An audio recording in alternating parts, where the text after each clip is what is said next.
Before we start, I'd just like to ask everybody here that is related to Bros to stand up.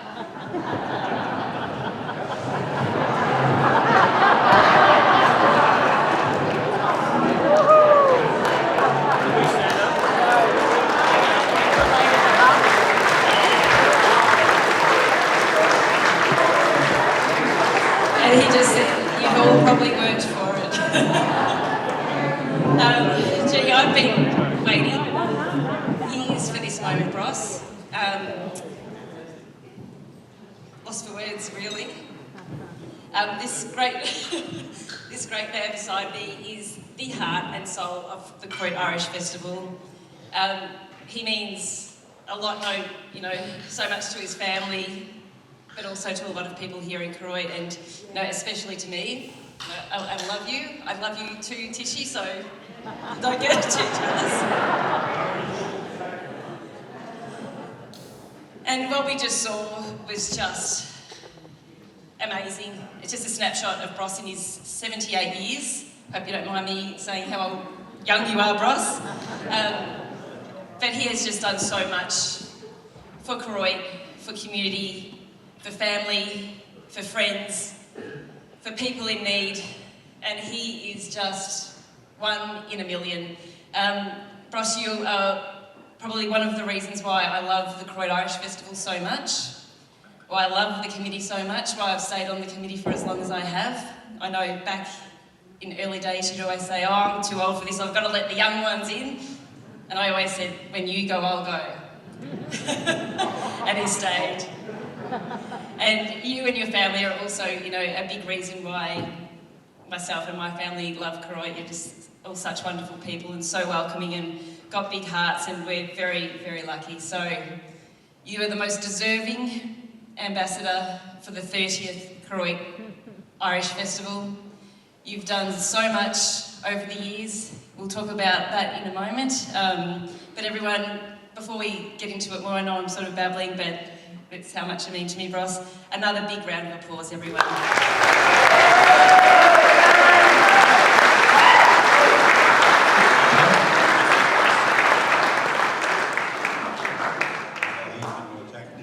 I'll attack, Bros. So I just want to talk to Barry. We obviously saw a lot about his life, and it's pretty incredible. The people who aren't in Koroit, there was a photo of a big fire in the local paper.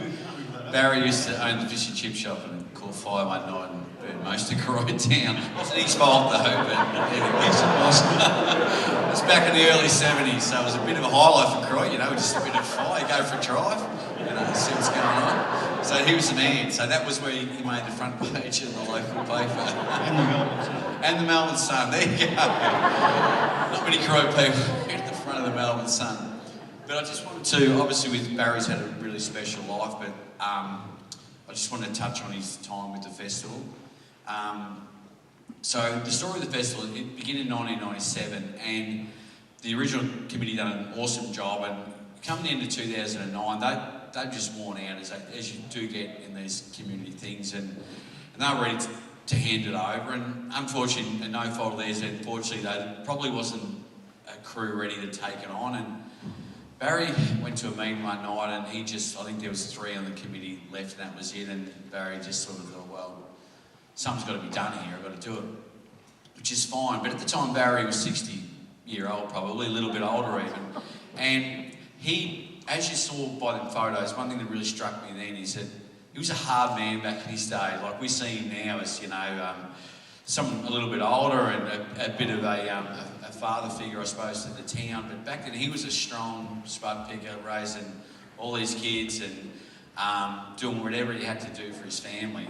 He could have easily, at 61, 62-year-old at that time, just turned it up and said, too hard, I'm just going to go to the Irish Festival and drink beers if it lasts. But he didn't. He actually didn't. He actually dug in, and he was the one who the rest of us were able to follow, and he brought the community back in.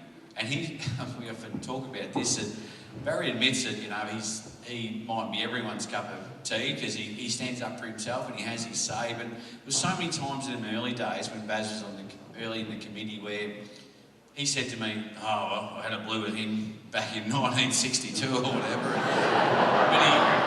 But he'd say, "Bugger it, it's for the good of the festival, I'm going to go and square it up." And he'd do it, you know what I mean? And he brought, the greatest thing Barry brought back in was our community. And I think that gave us a base so that all you wonderful visitors here tonight, if for something happened, you didn't come, we still have a base to keep this thing running. And when you do come, it just tops it off.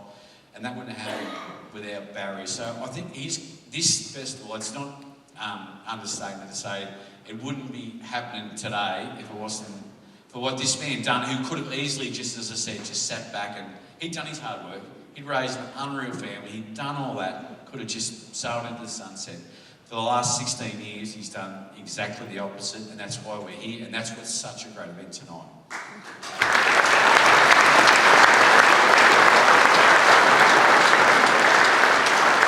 So, Baz, I suppose the question is, why? Why did you decide to go in boots and all?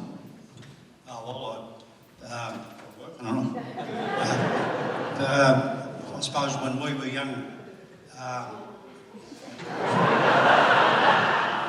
when we were younger, probably people must have helped us, obviously, or we wouldn't have got through. And then, you know, when I went out to work, I was pretty lucky to work for the people I work for, and they helped me. And then, after I got on my feet, well, you think, well, there's some other poor bugger not going too good either, and they're not. And we just decided to help them, and whatever was good for the community was fair enough with me. As Anthony said, I'm probably not the easiest bloke to get along with, but he's not either, I might add. True. Yeah, and I've been lucky. I've got a good wife and family, and the committee have been great to me over the years. And back when we got the street parade up and running again, my wife Tish, her sisters, who I call the Mafia,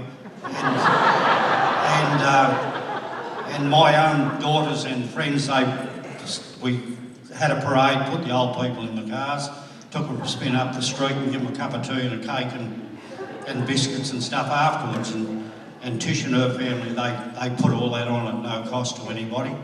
And there was a new kind of bread arrived at about the same time as we started this.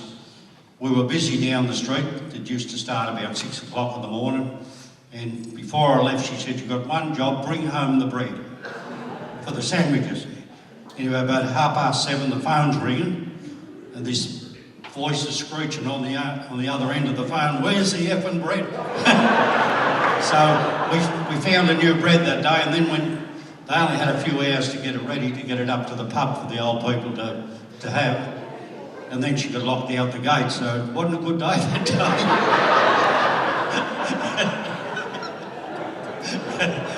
And there was some funny things happened. There was a little fella, his name was Drakey. Him and his mate used to come in, they were two hard doers, lads, old fellas. And we had all the cakes and sandwiches and God knows what on the table. Anyway, Drakey pulls in with his mate and he pulls the sponge over and the plate of sandwiches just for the two of them.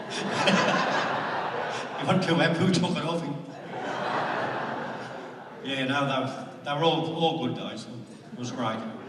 And I'm lucky, I'm pretty lucky bloke, really. And there's, out of all us, there's only 3 of us left. My brother who's here, my sister from Melbourne, and yours truly. That's it.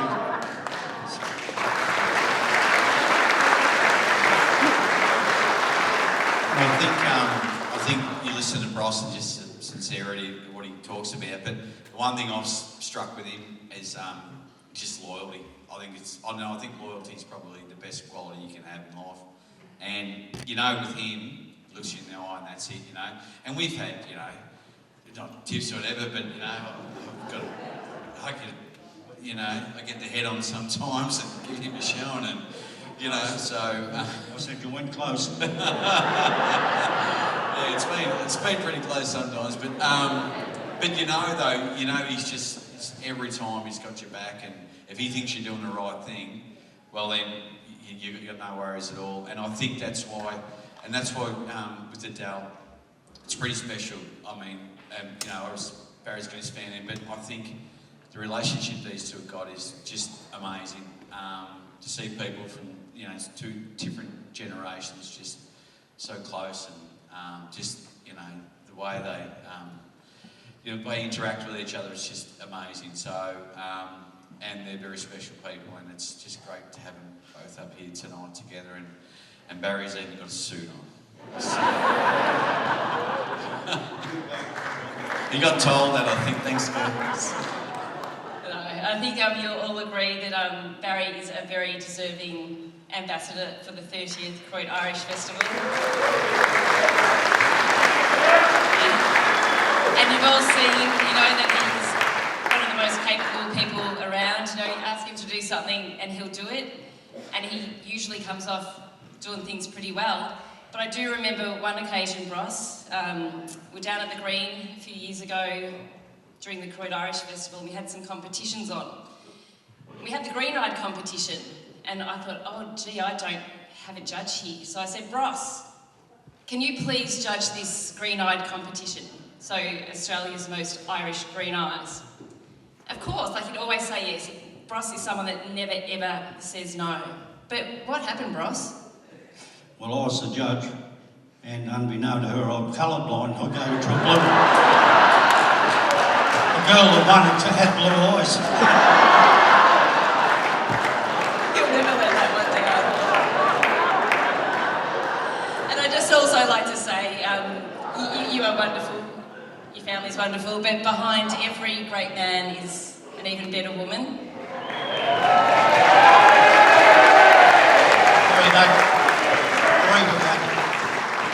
I'll get a few brownie points here.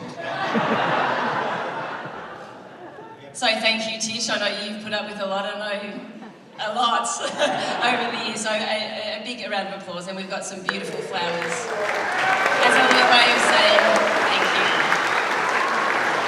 People bring them down and give you a big kiss on the cheek. And now we're going to crown you the 2026 Koroit 30th Anniversary Ambassador.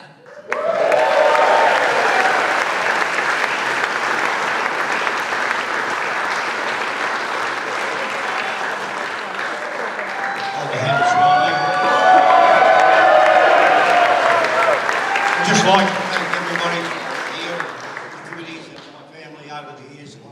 I hope you all enjoy yourself. Thank you. It's a pleasure.